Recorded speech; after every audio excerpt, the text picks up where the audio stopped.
Hola, soy yo, Vicky, otra vez. Hello, it's me, Vicky, again. Before I say anything else, the first thing I want to say is this is not a video about languages. It's not about learning English, it's not about learning Spanish. I am going to talk about my opinion, or my thoughts, if you like, on the situation in Afghanistan. Now, you might not be interested in that, or you may not be interested in my view on it. And that's fine. I don't blame you. I wish I wasn't interested in it because it's been keeping me awake at night. I really wish I wasn't interested in it. So, if you're not going to be interested in this video, just to let you know, it's probably better you don't watch it. So thank you for watching my language videos. I hope you'll come back and watch one of those in the future, but it's probably better that you don't watch this one. If you're learning English, you may, even if you're not interested in the situation in Afghanistan or my view on the situation in Afghanistan, you may still be interested in watching the video just to practice listening. And if my anger and my sadness comes over, maybe that'll help you with your English. But yeah, it's not a video specifically for learning either English or Spanish. It's a video really. I may not even upload this video, I'm just not sure. But it's just been burning away at me the last couple of days. I'm just so upset and so angry at the whole situation. Another thing you might be wondering is why why am I interested? I'm a Spanish teacher, you know, why am I so interested? But so for those of you who don't know, some of you know, if you know me, I have a degree in politics. That was the degree that I studied at university. I have a BA honours degree in politics and modern international relations.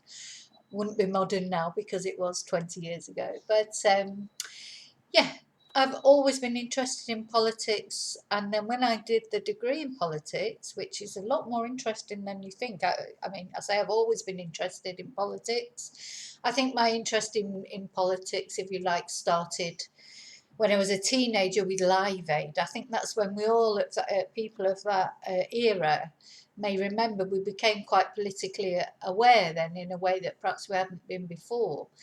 The awareness of things happening in the rest of the world that were wrong, they weren't affecting us directly, but they were wrong and we should do something about it. And I think that's where social conscience came from. And since I did my degree, I am a politics junkie. I've tried so hard not to, take an interest, not because I don't want to take an interest, but because I get so upset, I get so angry when I get so sad and I get so angry when I see injustice. I think also my father had an influence on it. My father was a very quiet, ordinary, working class guy, but he was really informed. He was always listening to the radio, reading the newspapers, etc.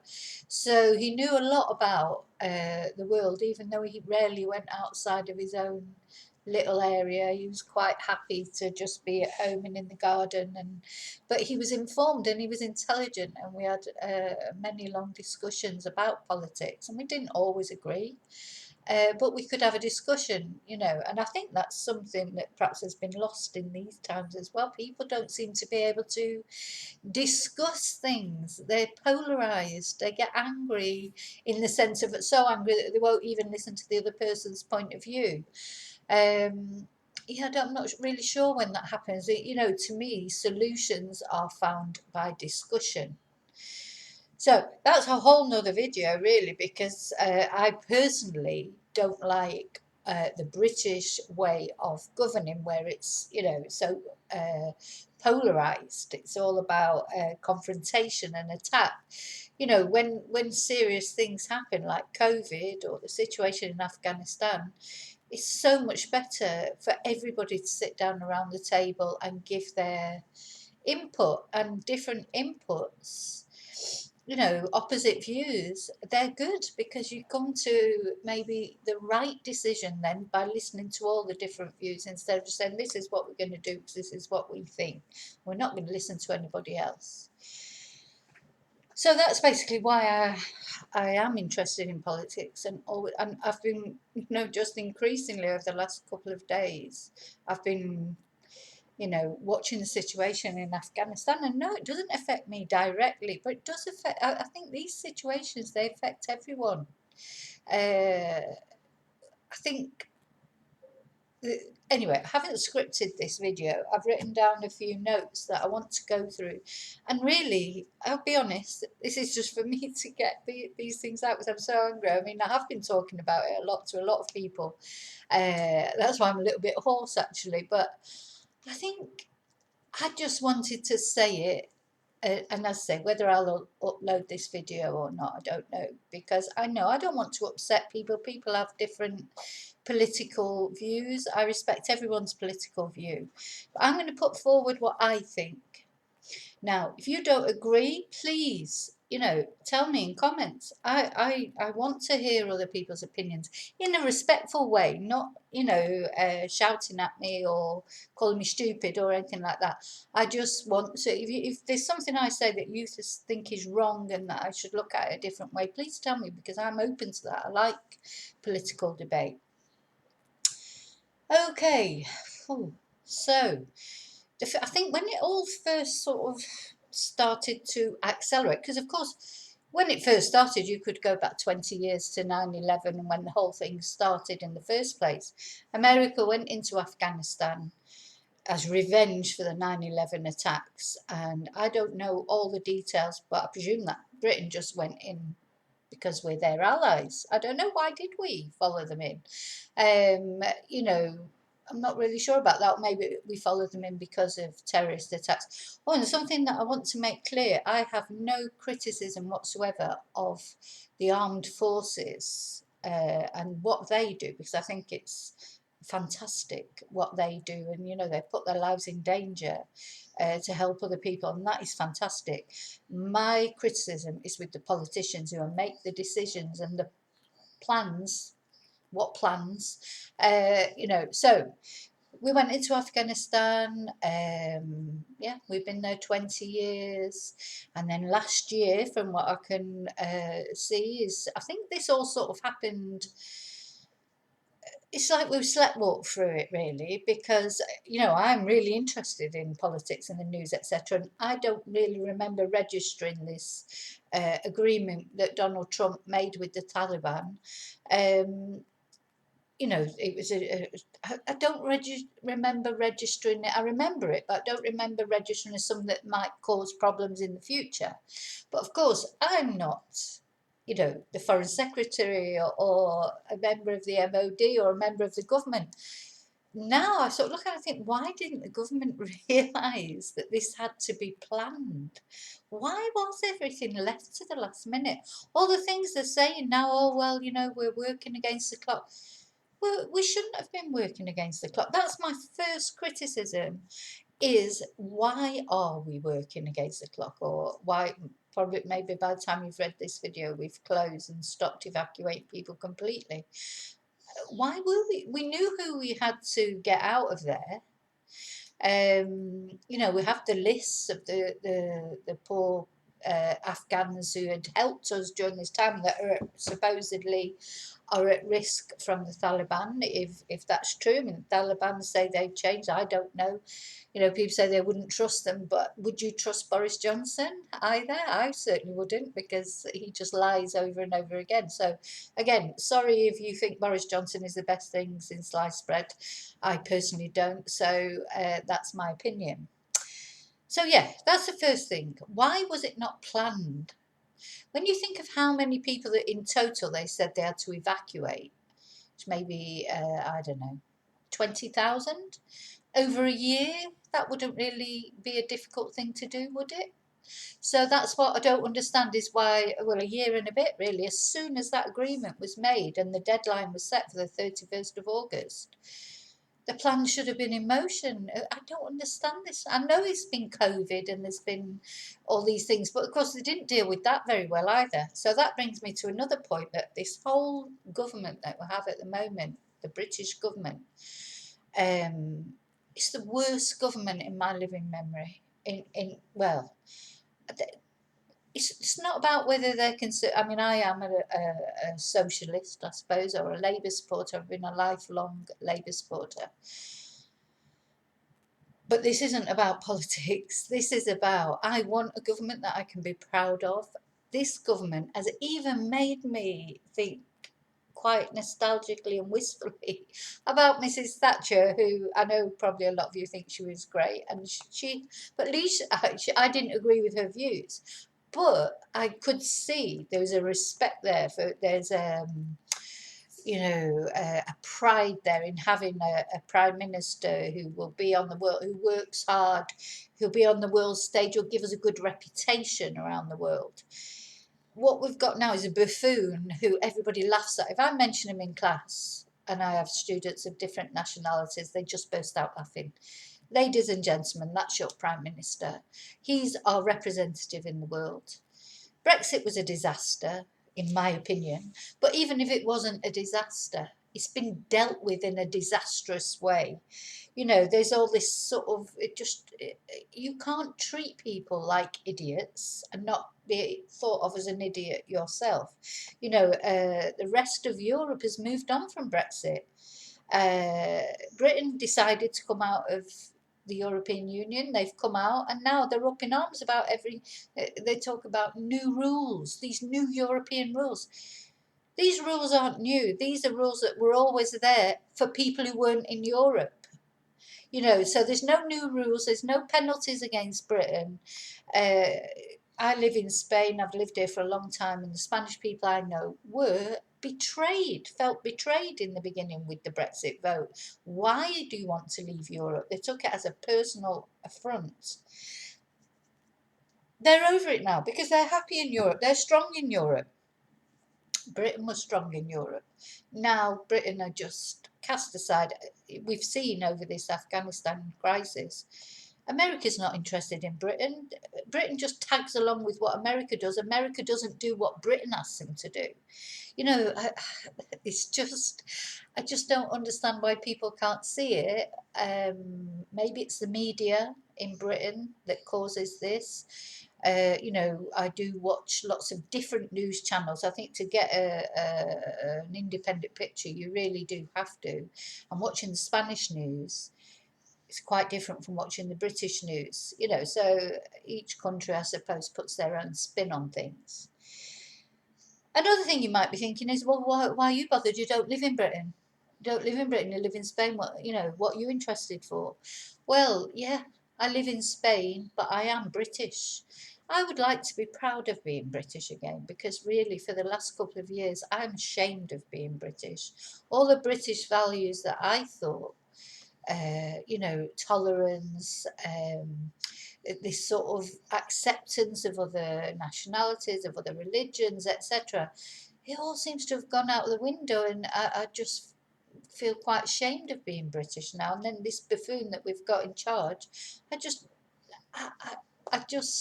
I'm lost for words sometimes. And the other reason why it affects me, and it affects you if you live in Spain too, and I think I've said in a previous video, if you live in Spain and you voted for Brexit, what the hell were you thinking? I just don't know. But anyway, that's what you did. That's fine. But we live in a foreign country, and we have British passports, don't we? Now, if something happened in Spain tomorrow, and you never know, Spain can be a fragmented country. There's always lots of. They had a civil war not that long ago. So if there was a civil war tomorrow in Spain, and we wanted to get back to Britain, and we turned up at Alicante Airport with waving our British passports, would we expect to be queuing up in a sewer canal for days, and then be blown up by terrorists? ETA terrorists, for example. There are terrorists in Spain, just as there are terrorists in all parts of the world. So imagine that. Imagine that. So you're a British citizen. So we find that this horrible terrorist bomb, there were British citizens killed. Now, and don't get me wrong, I don't know why anyone was having to queue up in a sewer canal for days, children, families, etc. Why? Why was it not organised better? Why were they left to queue like that? It just should never have been like that. Now, I know, all right, you can't they'll say, oh, we can't stop people going to the airport. Yes, they could stop people going to the airport. Anyway, that's a whole nother thing. But yeah, so there you go. There's a war in Spain, civil war in Spain. We turn up at Alicante airport or whichever airport we happen to be living near, waving our British passport, and nobody lets us through. Or they make us queue there for days in the heat. Imagine it in August, queuing up in the heat with children, with no, with only the possessions that you've got on your back, no food, no water. I mean, it's unbelievable that people were put through that. So, not only British citizens, of course, but the Afghans that had helped us during the time that we've been there, interpreters, etc. Educated Afghans that now will be, they say, I mean, the Taliban say they won't be, but only time will tell that. Young professionals, because of course the Afghans now are much more, especially the women, are much more educated than they were before. Now the Taliban are saying they need these people to help. I think the one thing you can't doubt about the Taliban, whatever you think about them, is they'll want Afghanistan to prosper. Within the confines of Sharia law, I know, but they will want the best for Afghanistan in their eyes. So from what, it seems to me is, as well, we don't really have any choice. Because, we want to evacuate everyone safely. We have to work with the Taliban. It's realpolitik, isn't it? You at least, I think Joe Biden, I'm not happy with really the way he's dealt with things either. But one thing he said, and I think it's true, is the Taliban at the moment, they are on the same page as us. Now, that might change in the future and they might become a threat in the future. But for this moment in time, we want to go peacefully. They want us to go peacefully. They don't want to, cause problems in the eyes of the rest of the world. They want to be able to negotiate with the rest of the world. So for this moment in time, we do have the same objective. Not because they're particularly worried about us, but for themselves, they want to help. So I think we have to accept that. But yeah, the main thing for me, the main crux, well, there's a couple, but they all come round to the same thing. One, it should never have been left to the last minute. Completely mishandled. Completely. Dominic Raab, on holiday, knowing that this was coming up, I mean, it's not that I'm saying you can't have a holiday. Of course you can have a holiday. But when you're in a prominent position, as he is, you have to come back if something happens. You have to, that's the decision you make when you want that job. You want to be these in the foreign office or some prominent politician. You want to be prime minister, for example, like Boris Johnson. You don't pick and choose when you work and when you don't work. Don't be prime minister. Nobody becomes prime minister and then says, oh, well, I can't deal with it today because I'm writing a book, or I'm dealing with my personal life, or I'm having a new baby. Yeah, you're doing all those things, but you're prime minister of the United Kingdom. Don't be prime minister if you don't want the responsibility that it brings, okay? That's my opinion. I mean, yeah, if I take a week off from Spanish, which I'm next week, it's not going to cause people to die. If I have a week, but when you're dealing with, is it just me? Is it just me? I mean, am I living in some sort of parallel universe? I have felt a bit like that ever since Brexit, to be honest. There's been Brexit, COVID, now this. It's just been one disaster after another. COVID was disastrously dealt with by the UK. you know, Boris Johnson's probably a really nice man. I actually don't think he is a really nice man. I think he's a bully, a womanizer, and a liar. But let's suppose he's a nice man. He likes dogs. That's about the one thing, good thing you could say about him. Um, he's not capable of being prime minister. You know, I know lots of nice men, but they won't be prime minister. They might be good company in the pub when you're going for a beer or whatever. That's not what prime minister's made of.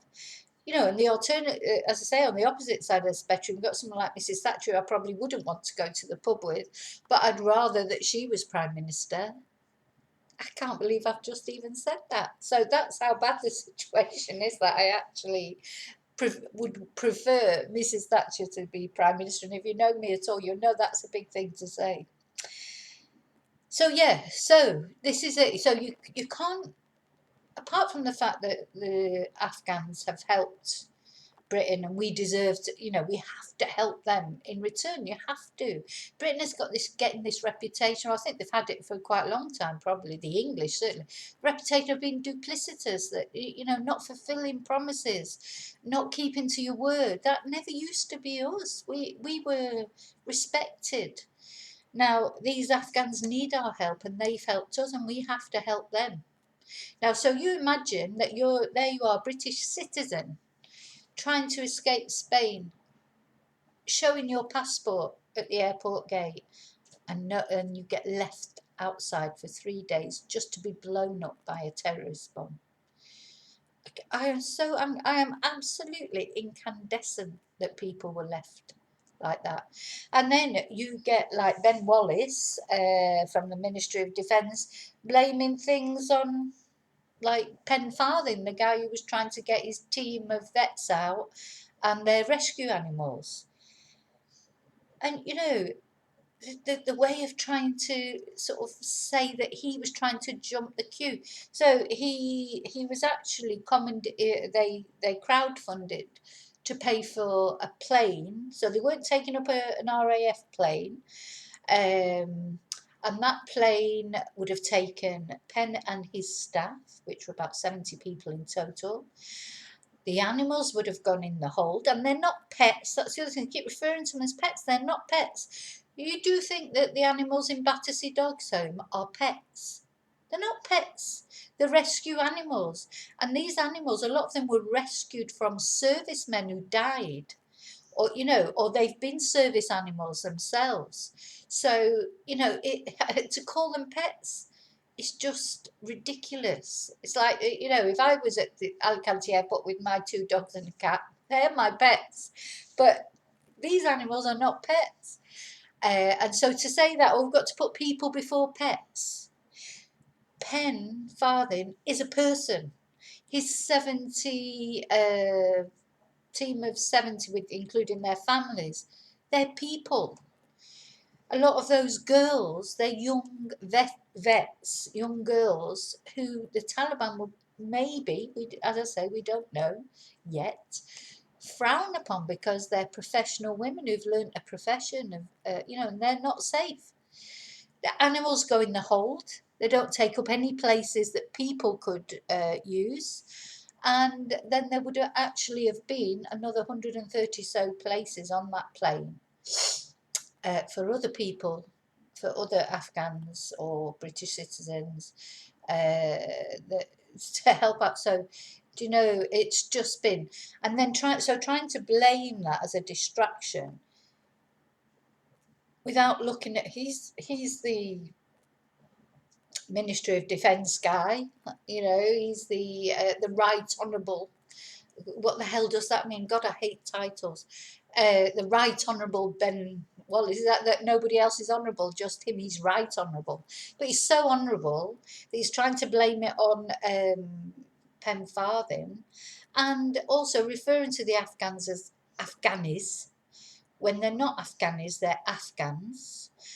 Uh, Also, what was the other thing he said? And I just thought, what a lack of respect. He said, oh, yes, we're going to get Penn Farthing, his pets and his Afghans out, like the Afghans were pets as well. Oh, dear me.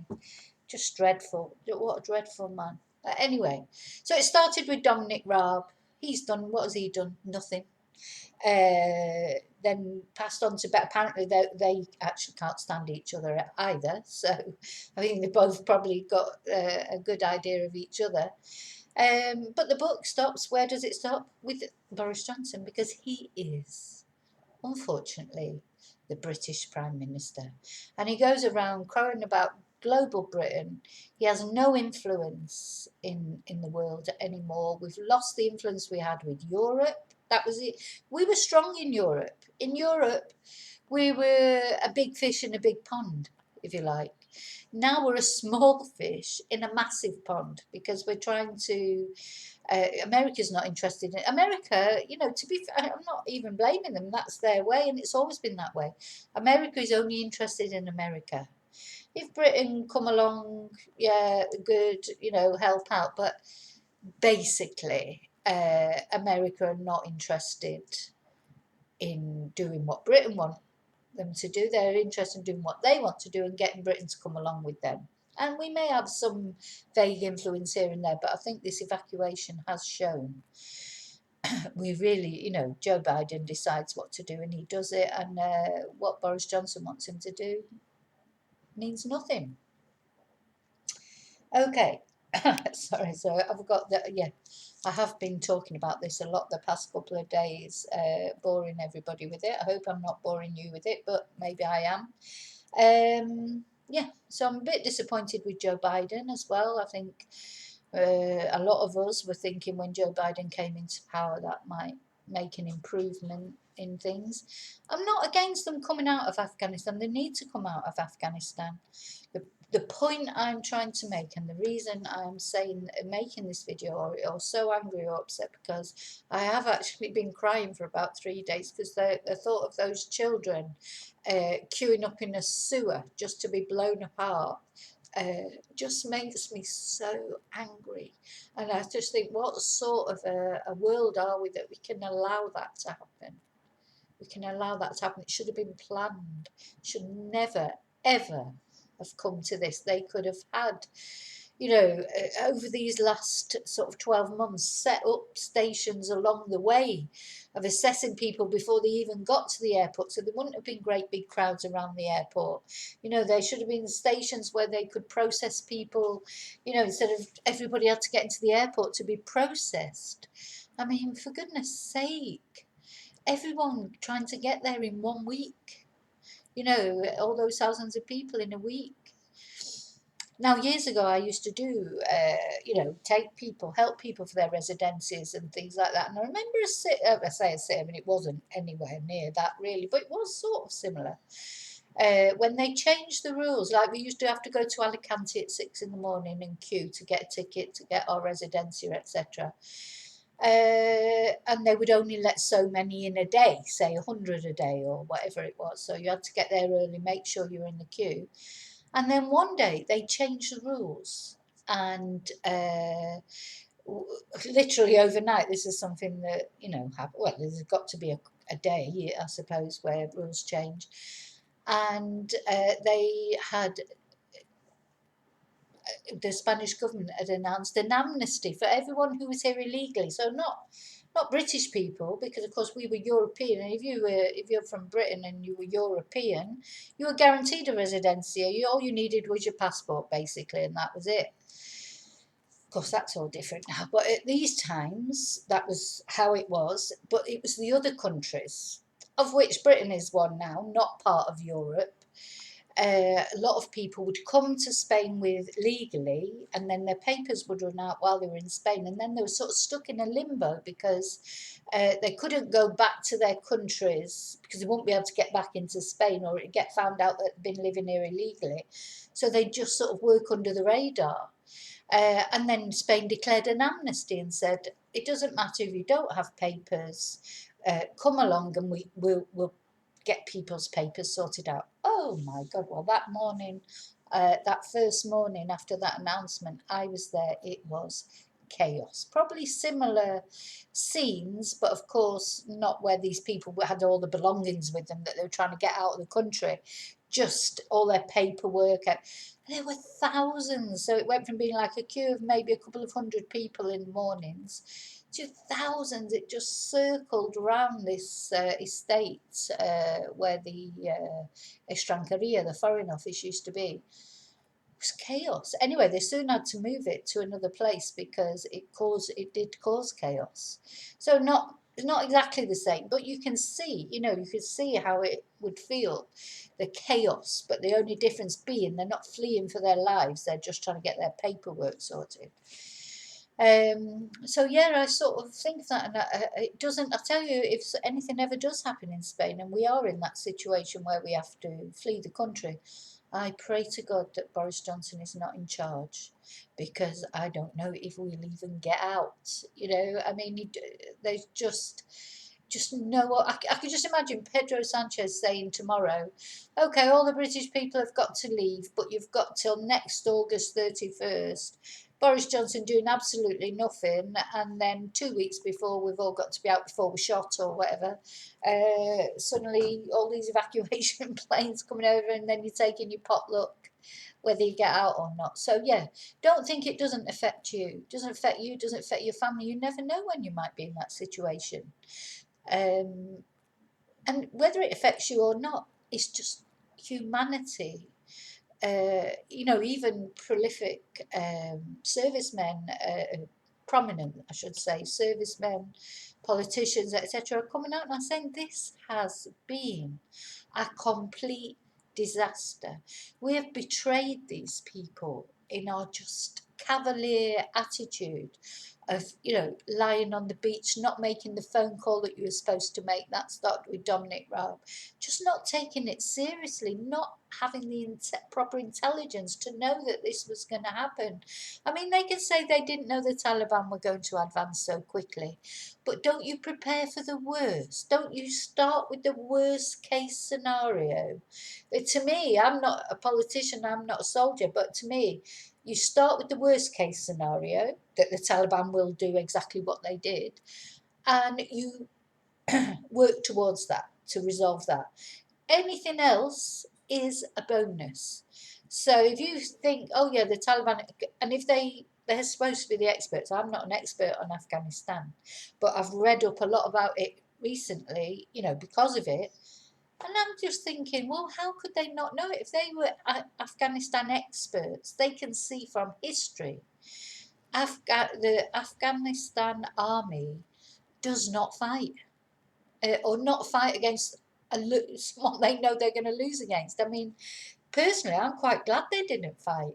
Do you imagine how many, if the Taliban came in and the Afghan army fought against them, how many people would be killed? It's like, if someone's coming towards you with a great big machine gun, and you can't fight this person because they're too strong, you don't stand there and fight. Not unless you've got, I suppose, somebody else to protect.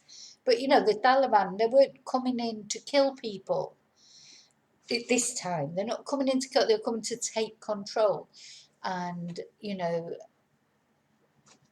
they advance so quickly. And to be honest, now I look at it and I think, if I was an expert in Afghanistan, I should have expected that. I think they were advised by some people that this might happen, but they just ignored it. That's what happened with COVID. They just ignore things. It's a cavalier attitude. It's chaos. There's no planning. It's just like, oh, well, because you know why? And this is what I think. This government, they're not proper politicians. This government that the UK has now, they're run by old Etonian mates, chums. They're having a game, a laugh. They're not proper, what I would call proper politicians. They're not conviction politicians. They have no goals. They have no what's the word? They have no ideals that they're working towards, that they want to improve people's lives. They just want to have a Beano, saying that they're foreign secretary or prime minister. They don't want to do the work that's involved in that. It's not easy to be a prime minister. It's not easy to be a foreign secretary when things happen. The health secretary, he's another one. I bet he must be sitting there thinking, thank God I'm not part of that government anymore. So we have the worst government in living memory, I think, at the worst possible time. We've gone through 3 crises lately: COVID, Afghanistan. I'm thinking there was 3. Brexit. Yeah, that was another crisis. Oh God, that seems like a long time ago now. So yeah, all these things that need proper people to deal with. People who also, sit down round a table with people, not mock them. We've had Nigel Farage and all those idiots actually mocking the European Parliament. I mean, it's like a Benny Hill show. It's like Carry On Cabinet. I mean, it's ridiculous. We are ridiculous in the eyes of the rest of the world. So I don't care who replaces Boris Johnson. I don't care if they're Conservative, Labour, monster screaming loony party. I don't care. They cannot be worse, in my opinion, if they are serious politicians who have serious goals and really do, the idea of politics is to improve society. You may not agree with the ways that, Mrs. Thatcher's idea of improving society might not have been my idea of improving society, but I think she did improve society in some ways. So, some of the things she did were right. She was a conviction politician. She worked hard. Not only her, but the rest of the people in her cabinet. I think, she did, of course, get dementia. I think towards the end she was actually perhaps going a little bit, because she got to, it wasn't the voters who got rid of it, it was her own party, because she got a little bit to, I think maybe she was starting to be ill by then with dementia. It's possible, but I don't know. Anyway, I need to look into that more, into her autobiography or biography or whatever, and see if I can find out, because she did actually die she had a very sad end, because her husband left her for a younger woman, and then she suffered from dementia. So she did have a very sad ending, actually, to her life. But you know what? She loved work. She loved being Prime Minister. She revelled in it. And now we've got this person who just wants to say he's Prime Minister. He turns up looking like a bag of washing. He's an embarrassment. He doesn't look smart. We're the laughing stock of the world because of this man and his government. So please, to me, let's get rid of them. It's too late now for the Afghans, and certainly too late for the 170 that were killed during the bomb blast. I mean, those poor people, they're stood knee deep in sewage for days, and then they get blown up. It is foul, foul. And it's foul because it could have been avoided. I mean, there's lots of atrocities in the world, terrorist attacks, etc. But it's almost like, they were led there like sitting ducks when they should have been organised properly. And that is our government's fault, and the American government. But I don't think you can blame just the American government. I think it's the combination of all of it, and we have to take responsibility for that. And history won't look well on that. So I feel better now. I've got it all out. Maybe I've bored you. I don't know. Maybe you agree with some things I say. Maybe you don't. Please let me know. I can't help being interested in politics. I am a politics junkie. I don't make any apology for that. I think politics, at the end of the day, it affects us in every stage of our lives. And people say, "Oh, politics doesn't affect me." It affects the price you pay for your petrol. It affects the price you pay for your food, whether you can get any food. Politics, without politics, society doesn't exist. So I don't understand this attitude. I do understand. Sometimes I wish I didn't care. That's what I was saying. I really wish I didn't care, because the last few days, for me, have been really, nothing like it has been for people that obviously are actually involved in it, but it is. If you care, if you have empathy towards things that happen in the world, and this is just one part of the world. I mean, There are lots of other parts of the world that are suffering too. It's just that at this moment in time we're spotlighted on Afghanistan, and of course we have got the responsibility there. So, okay, so I've got a week's holiday now, so I'm going to try and relax. I'm going to try and relax. I will make quite a lot of videos, language videos. You'll be glad to hear. I may make some recipe videos. I may make another politics video. Thank you for watching. If some of my videos don't suit you, I understand that. I appreciate every time you watch one. If you you know, I know sometimes they're quite different and diverse. So thank you for the ones that you watch. Stay safe. If you have any experiences, like maybe you have family or friends that are affected directly by this Afghanistan crisis, let me know. I'll be interested to hear the stories. And I know that doesn't help anybody, but sometimes I think people just want to be listened to, don't they? When only the politicians can actually do things. We can put pressure on them. We can, and I've sent so many Twitter messages this week. I mean, they probably don't care about my messages, but I feel like I'm doing something. At least I'm expressing an opinion, sticking up for the Afghan people. But yeah. So, okay. Thank you. May your God go with you. And I will see you in the next video very soon. Thank you.